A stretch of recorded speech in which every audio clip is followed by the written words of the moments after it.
Welcome to useful baby products episode 2. இது useful ப்ராடக்டானலாம் எனக்கு தெரியல, பட் வந்துட்டு ஒரு ஃபன்னாக ஒரு கிரியேட்டிவான ஒரு ப்ராடக்டாக இருந்துச்சு. அது என்னன்றதை இப்போ நான் காமிக்கிறேன். அப்படின்னு நான் அமேசான்லேருந்து ஆர்டர் பண்ணது தான் பார்த்தீங்கன்னா இந்த கிட்ஸுக்கான ஒரு பெயிண்டிங் கிட். இதை வச்சு என்ன பண்ணலான்னு பார்க்கறதுக்கு முன்னாடி இது உள்ள என்னெல்லாம் இருக்குன்னு நான் சொல்லிடுறேன்.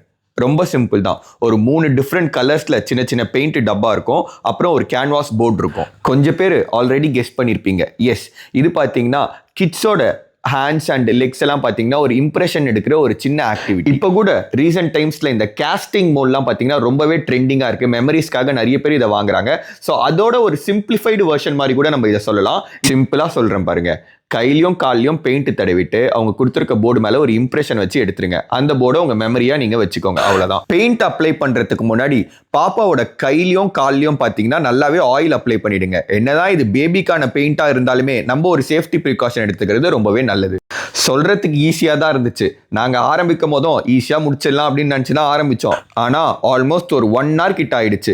இந்த ஒரு ஆக்டிவிட்டியை நம்ம பாப்பா வச்சு பண்ணுறதுனால ரொம்பவுமே கஷ்டமாக இருந்துச்சு. அதாவது காலில் பெயிண்ட் அப்ளை பண்ணதுக்கப்புறம் பார்த்தீங்கன்னா காலை அசைக்கிறது, இந்த மாதிரி நிறைய டிஸ்டர்பன்ஸ் பண்ணிட்டு இருந்துச்சு. ஸோ அதனால என்ன பண்ணோன்னு பார்த்தீங்கன்னா காலை நல்லா ஸ்டர்டியாக பிடிச்சிட்டு போர்டு எடுத்துகிட்டு போய் கால் மேலே வச்சுட்டு எடுத்துட்டோம். ஸோ அப்போ பார்த்தீங்கன்னா ஓரளவுக்கு நீட்டாகவே இருந்துச்சு.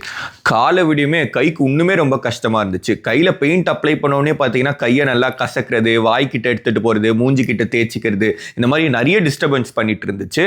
அப்புறம் நாங்கள் போட்ட ஒரு மாஸ்டர் பிளான் தான், பாப்பா தூங்கும் போது நைஸாக அதோட ஹேண்ட் இம்ப்ரெஷன்ஸ் வந்து நம்ம எடுத்துடலாம் அப்படின்னு சொல்லிட்டு நாங்கள் பிளான் பண்ண மாதிரியே ஓரளவுக்கு பக்காவாகவே இது வந்துட்டு எங்களுக்கு வந்துருச்சு. அப்புறம் அண்ணாவும் அண்ணியும் அவங்களோட தம்பு இம்ப்ரெஷன் வச்சுட்டு அழகாக ஒரு ஹார்ட் மாதிரி ஒரு டிசைன் பண்ணியிருந்தாங்க. ஸோ பார்த்தீங்கன்னா ஓவராலாக சூப்பராகவே முடிஞ்சிடுச்சு. அதுக்கப்புறம் நாங்கள் மேலே பேர், டேட்டு அதெல்லாம் போட்டு ஓரளவுக்கு நீட்டாக முடிச்சிட்டோம். இப்போ இதுக்கப்புறம் தான் எனக்கு ஐடியா வந்துச்சு, நம்ம யூடியூப் சில்வர் ப்ளே பட்டனுக்கு பண்ண மாதிரி ஒரு ஃப்ரேம் மாதிரி போட்டு அதை வைக்கலாம்னு சொல்லிட்டு.